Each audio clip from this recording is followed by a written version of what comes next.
Assalamualaikum warahmatullahi wabarakatuh. Tazkirah untuk hari yang ke-20 Ramadan bertajuk Langit Tidak Selalunya Cerah. Biarpun Allah memberikan tawaran yang hebat sepanjang bulan Ramadan, tidak semua manusia dapat menyahut seruan itu atas pelbagai halangan dan masalah.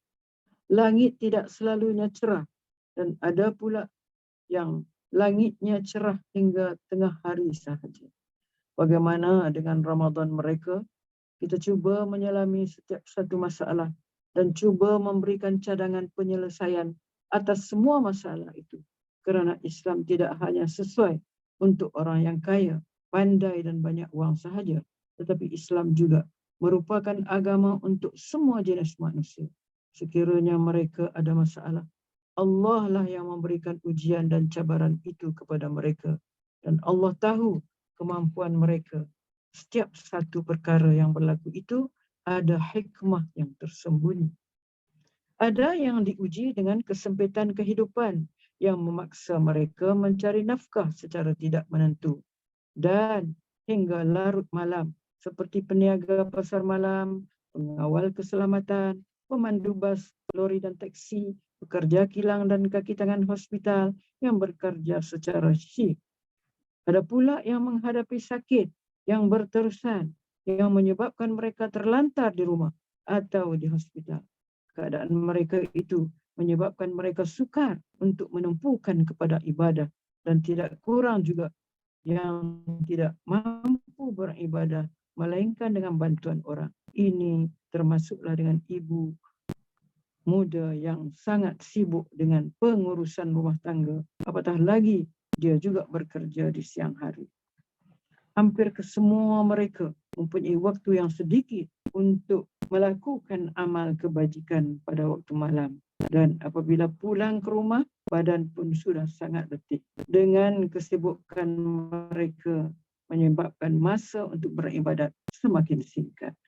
Tidak kurang juga dengan mereka yang kurang bernasib baik daripada sudut pelajaran agama yang menyebabkan mereka tidak boleh membaca Al-Quran ataupun tergagap ketika membacanya. Malahan mungkin tidak tahu membaca dalam solat.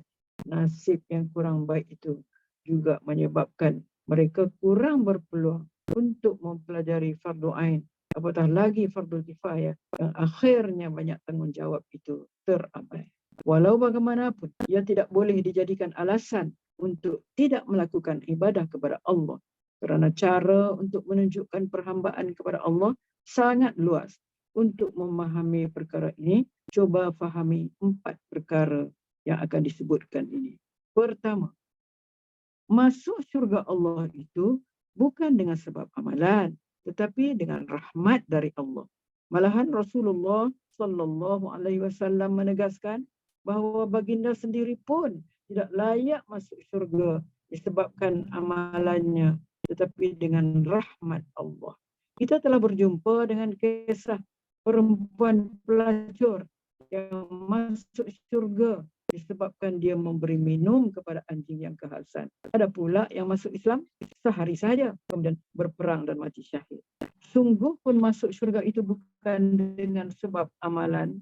Itu tidak bermakna kita boleh memandang rendah amal ibadat. Apa yang Allah mahu lihat ialah kesungguhan dan komitmen kita yang baik dengan Allah sebagai hamba yang menjunjung segala perintahnya, dan salah satunya ialah ibadah. Matlamat penting kepada orang Islam ialah mendapat keredaan Allah. Justru dengan kemampuan yang pelbagai pada kita, tunjukkan komitmen yang terbaik demi agama Allah ini. Kedua, ujian yang Allah berikan kepada manusia berbeza mengikut individu. Kelebihan yang diberikan kepada manusia adalah amanah dan juga sebagai ujian. Kelebihan ilmu, harta, umur dan pangkat akan ditanya oleh Allah. Oleh sebab itu, manusia tidak boleh berlagak hebat kerana ijazah PhD dan profesor, gelaran sebagai Datuk Seri, rumah yang hebat dan kedudukan yang tinggi. Lagi banyak kelebihan lagi kena merendah diri dan sedar diri, kerana itu adalah soalan yang perlu dijawab nanti. Ketiga, seorang Muslim tidak boleh beralasan atas kejahilannya dan juga kemiskinan untuk tidak melakukan ibadat yang fardu ain. Ia dituntut untuk melakukan perkara fardu ain kerana ia merupakan perkara asas bagi seorang Muslim. Dia perlu bijak menyusun keutamaan dalam kehidupan agar semua perkara yang wajib dapat dibereskan sebelum perkara yang sunat. Contohnya, dia tidak boleh sibuk membaca Al-Quran sedangkan anaknya kelaparan, atau sibuk solat sunat sedangkan anak isterinya tidak solat fardu, dan sibuk ibadat sunat tetapi mengabaikan pencarian nafkah. Dia perlu berusaha untuk belajar agar semua perkara yang fardu itu berjaya dibereskan.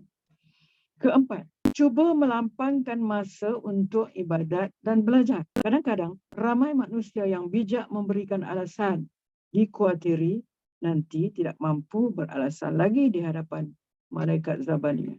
Bagi yang kerja malam, cuba cari sedikit masa pada siang hari untuk memanfaatkan hari cuti. Bagi yang tidak mahu membaca Al-Quran, ulanglah bacaan surah lazim dan tasbih. Bagi yang sibuk dengan kerja, gunalah earphone untuk dengar bacaan Al-Quran. Bagi yang bekerja sebagai pemandu dan yang sakit, pasanglah CD Al-Quran dan ceramah agama. Bagi yang tidak mampu berdiri, boleh solat, duduk. Bagi yang rasa tiada masa, cuba lapangkan masa. Jalan untuk melakukan kebaikan ini terbuka luas. Ia bergantung kepada kebijaksanaan kita. Kadang-kadang kita sengaja mencipta alasan dengan perkara agama. Sedangkan benda lain kita boleh buat.